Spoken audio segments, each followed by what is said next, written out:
Class पढ़ें, जमात हफ्तन यानी class 7 मजमून है और उसमें टॉपिक है आपका तौसीफ का ख्वाब। तौसीफ का ख्वाब आप हाफ पढ़ चुके हैं, आज हम इंशाल्लाह उसका उसको ख़त्म कर लेंगे। ये आपका तीसरा लेक्चर है।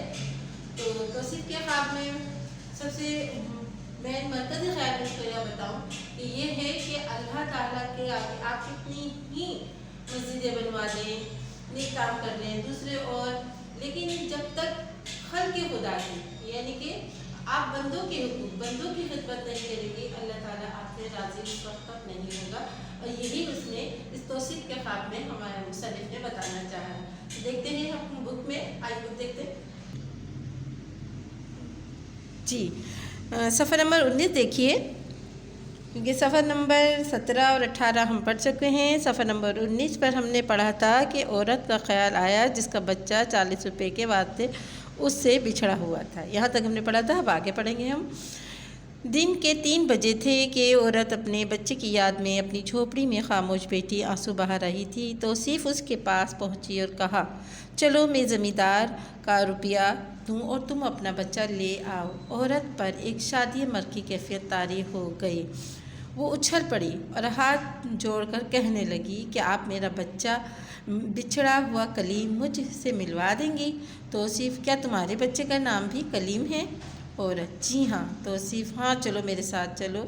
औरत तौसीफ के साथ चली, मगर रास्ते भर उसकी हालत अजब रही और वो तौसीफ का मुँह देखती थी, बिलबिलाती थी, गिड़गिड़ाती थी, हाथ जोड़ती और कहती थी, बेगम 40 रुपये बहुत हैं, मगर मैं हाथ जोड़ूंगी और दूंगी। 5-6 रुपये के बर्तन तो मेरे पास हैं, ये ले जाइए। 3 रुपये का एक हल है, बाकी रुपए जब तक मैं ना दूं आप मेरे कलीम को अपने पास रख लीजिए। मैं दूर से एक दफ़ा रोज़ देखकर आया करूंगी।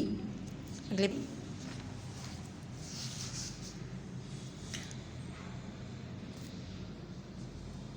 तौसीफ अपने बच्चे की अलालत में इस दर्जा मुस्तग़रक़ थी कि यानी कि इतनी डूबी हुई थी कि उसको दुनिया माफिया का होश ना था। वो किसी बात का जवाब ना देती थी, ना देने के काबिल थी। ज़मींदार के घर पहुंची तो तौसीफ की सूरत देखते ही उसके औसान जाते रहे। उसने रुपए दिए तो कहने लगा, हुजूर आपने क्यों तकलीफ़ की, मैं वहीं हाजिर हो जाता।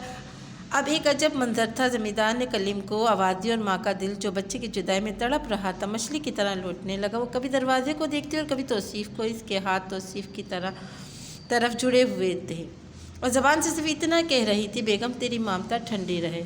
कलीम बाहर आया, माँ की सूरत देखते ही दौड़ा और इसके गले में हाथ डालकर चिमट गया। इस वक्त औरत ने फ़र्द मुसरत में एक चीख मारी और तौसीफ के कदमों में गिर कर कहा, ए बेगम खुश रहे, बिछड़ा हुआ लाल मुझसे मिला दिया।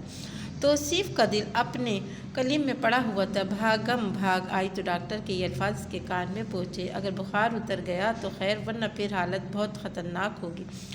बराबर के पलंग पर खामोश लेट गई। रात के 10 बजे होंगे। बच्चे का बदन देखा तो बस तो चने बुन रहे थे। मायूस हो गया, फिर लेटी और यकीन हो गया कि अब बुखार उतरने वाला नहीं।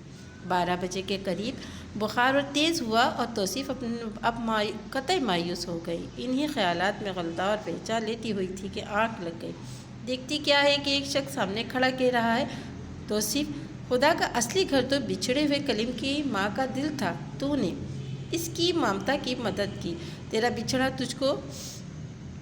बच्चा तुझको मुबारक हो, तूने गरीब कलीम को मिलवा दिया। उठ तू भी अपने कलीम से मिल। तौसीफ अभी ख्वाब ही देख रही थी कि मूसा की इस आवाज़ ने उसे चौंका दिया। इलाही तेरा शुक्र है बुखार उतर गया। घबरा कर उठी तो बच्चा पसीने में नहा रहा था और बुखार का पता तक ना था। ये आपका लेसन कंप्लीट हुआ। आगे एक्सरसाइज देखते हैं।